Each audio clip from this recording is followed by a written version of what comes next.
నెల్లూరులో రంగనాయకుల స్వామి ఆలయ ఘాట్ను మంత్రి పొంగూరు నారాయణ సందర్శించారు.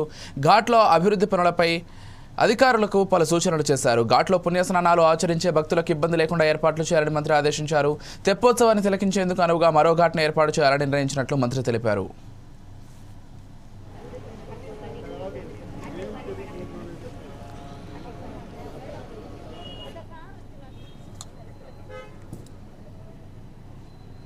ఘాటు సైజ్ సరిపోవట్లేదు సార్. పెద్ద ఘాటు కట్టమంటే ఒక చక్కటి ఘాటుని డిజైన్ చేసాము. దాన్ని అప్పుడు మొదలుపెట్టడం జరిగింది.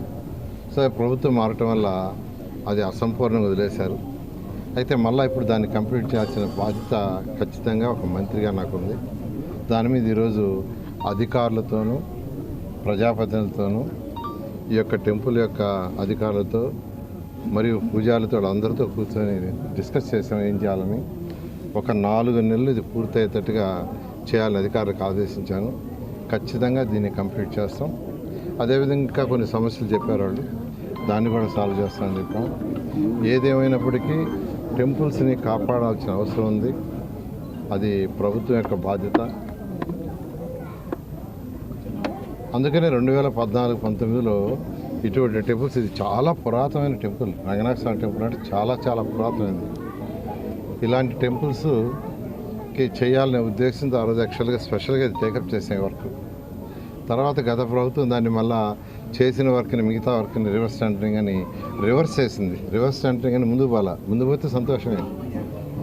సరే, ఏదేమైనా ముఖ్యమంత్రి గారు నారా చంద్రబాబు నాయుడు గారు యాక్చువల్గా రావటం, ఈ రివర్స్ టెండరింగ్ సిస్టమ్ తీసేయటం జరిగింది.